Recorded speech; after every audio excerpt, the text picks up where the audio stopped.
ये क्यों हुआ?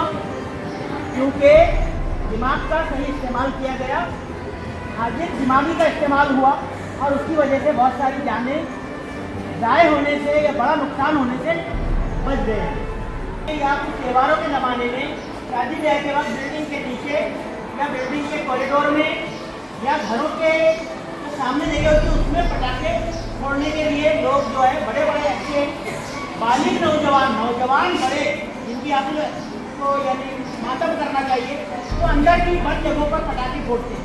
पटाखे फोड़ने के लिए मुनासिब जगह कहाँ होती है?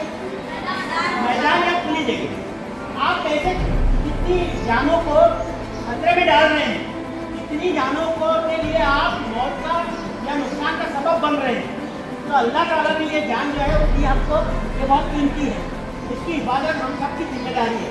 सिर्फ अपनी जान की नहीं बल्कि दूसरों की जानों की भी जिम्मेदारी हम पर है कि हम किसी के लिए नुकसान का बात ना बने। और ये हमको हमारे कुरान मजीद के जरिए साथ ही साथ हुजूर अकरम सल्लल्लाहु अलैहि वसल्लम की तालीमात के जरिए सिखाया गया है बार बार कि आप दूसरों की जानों को तल्ख करने वाले या उसको ज़ाय करने वाले ना बने बल्कि उनको बचाने वाले। तो यहाँ पर ये जो आला है ये जानों को बचाने वाला आला है, हमको इसका इस्तेमाल करने की बहुत ज़रूरत है। मैं ऐसा समझता हूँ कि आप जितना ज़्यादा ऐसी चीज़ों को सीखेंगे इसके बारे में आप ज़्यादा अपने साइंस टीचर से भी मालूमात दें। साइंस टीचर जो है वो इसका पूरा ऑर्गेनाइजेशन जानते हैं, इतना इसके अंदर क्या कौन सा जो है वो मादा मौजूद है जो आग बुझाने का काम करता है और साथ ही साथ किस तरीके से आग बुझने का अमल होता है। तो मैं ऐसा कहूँगा कि आप ज़्यादा सीखने की कोशिश करें। अभी फ़िलहाल आपको यहाँ पर सिखाया जाएगा आग बुझाने का अमल आग लगाकर बुझाने का अमल सिखाया जाएगा, बताया जाएगा। इसके लिए आप जो आए हैं नए वो खामोशी से खड़े रहे। अब यहाँ से डेमोन्स्ट्रेशन भी शुरू होगा, बातें हमारे दोनों साथी आपको बताएंगे। लेकिन ये सब क्यों हो रहा है? इसका मकसद आपको अच्छी चीज़ें सिखाना और साथ ही साथ नुकसान से बचाना है।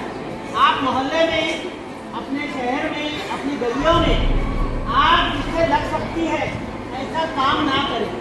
ऐसे काम से लोगों को बोले कि इससे आग लग सकती है, गलत तरीके से वायर ना खींचे, कहीं वायर खुला है उसको जोड़े ताकि शॉर्ट सर्किट के जो इम्कानात ना हो। आप करेंगे ये चीज़ों पर अमल? बिल्कुल। मैं आपसे बस इतना चाहूँगा कि हर चीज़ सीखें और लोगों को फायदा पहुँचाने वाले बने। हम ऐसी बहुत सारी चीज़ें, अब मैं आपको एक और सवाल पूछता हूँ, क्या ये जो चीज़ें नई आपको सिखाई जाती है इससे आपको पर्सनली फायदा होता है या नहीं होता है? होता है। एक बात और बताओ कि 10वीं के बाद और 12वीं क्लास के बाद आपको फायर सेफ्टी में भी बहुत सारे कोर्सेज हैं। फायर सेफ्टी में जो कोर्सेज होते हैं उसमें आपको डिजास्टर मैनेजमेंट के कोर्सेज और फायर सेफ्टी में नई नई चीज़ें सिखाई जाती हैं और फिर गवर्नमेंट की सर्विसेज भी लगती है। आप जो फायर ऑफिसर्स होते हैं यानी बड़े फील्ड फायर ऑफिसर या फिर फायर ब्रिगेड पर काम करने वाला अमला जो आग बुझाने वाली गाड़ियों पर काम करता है या उनके जेर असर काम करता है कंट्रोल में, ये जो कोर्स करके आते हैं फिर सर्विस पे लगाए जाते हैं, बाकायदा इनकी ट्रेनिंग होती है। तो क्या आप ऐसे किसी कोर्स में जाने के ख्वाहिशमंद हैं आगे?